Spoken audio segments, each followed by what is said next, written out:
NASCAR 25 releases next Tuesday, October 14th for Xbox Series X and S and PlayStation 5. But if you pre-ordered the Gold Edition, you'll get early access beginning tomorrow night at midnight Eastern Standard Time. And honestly, the community reaction to this game has been pretty mixed. Even with driving and visuals that look stellar, the way that iRacing has approached marketing this game has left many, myself included, scratching our heads. So today, before the game comes out tomorrow at midnight, I figured I'd give my opinion and answer one simple question for you all.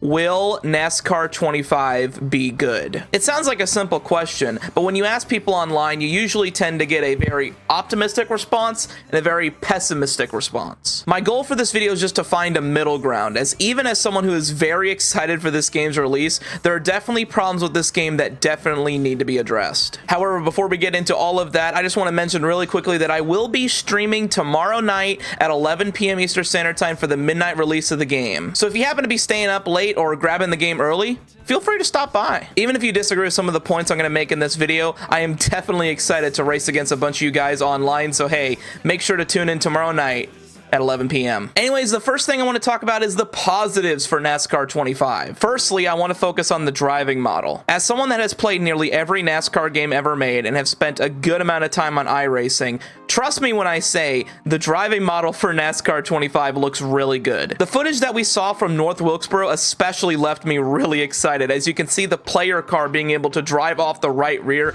and immediately snapping loose. That's a great sign. It indicates to me that these cars will actually have a great level of skill to drive and even more skill to master. The one thing I did not like about the Heat games is that you were never punished for over driving the car, which we really haven't seen since the Eutechnics games. NASCAR 25 seems to be bringing back that challenging but rewarding style of driving, and it's definitely refreshing. On top of that, you also have the ability to check fuel and tires at any time while driving, and even in the garage area, full-on custom setups and setup sliders are available, which is always a must in any NASCAR game. Career mode is also taking a step in the right direction. Through glimpses of the career mode, it seems like we'll be returning to a similar style to the old EA games or Dirt to Daytona that many of us grew up with, where you race from the bottom and work your way to the top. As much as I like the Heat games' approach, it tended to become dull and repetitive by the time you made it to the Xfinity series. But with the involvement of the Dale Jr. download, a reputation system, and a built-in social media feed, it looks like people have a lot to sift through when it comes to career mode this year. If it ain't broke, don't fix it, but hopefully we'll see some innovation as iRacing's new franchise continues. Presentation-wise, NASCAR 25 looks to focus on the driver's perspective rather than a usual broadcast style. Although I would prefer a full TV-style presentation, I cannot argue that a focus on immersion will make many feel as if they're visiting each of these venues that NASCAR visits each year. Which reminds me of the fact that the game will feature all 4 touring series, including ARCA for the first time. As much as I enjoyed the Dirt series and the Heat games, having ARCA instead feels like a more natural setting for a climb up the ladder journey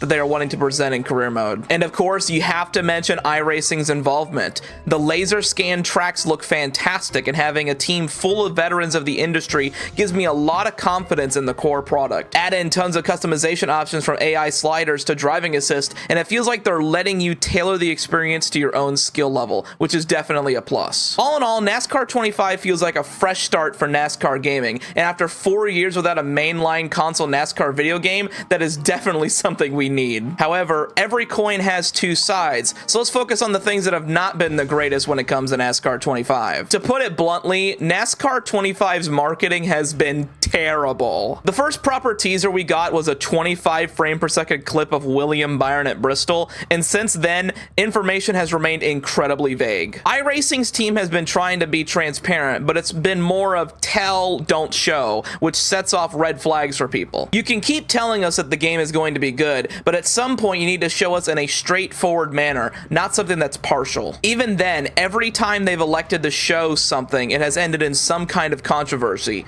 Case in point, the infamous Daytona Xfinity crash. Now, many have excused the AI not looking good in this clip because the AI stability setting or what have you was on high. But why would the developer showcasing the game to content creators put it on a high setting and not the default settings? That only tells me they're trying to hide something as to why I don't believe it was on high, but even if it was on default, it still didn't look good. AI has been something that they have made clear they will be working on more and more, but in its current state, it's not great, as clips from the Iceberg at Kansas Kansas and ARCA at Lime Rock has shown. Not to mention the phantom damage bug where Allgaier got damage on the bumper of his car did not look good either, but that is a very subtle nitpick. There are also some other weird omissions, like for example, you can't change left side tires. I understand that most people just elect to choose right side tires, but even NASCAR 21 Ignition allowed you to change left side tires. In a similar manner, day to night transitions only happen in between stage cautions, just like the Heat games. Once again, this was a feature that NASCAR 21 Ignition had,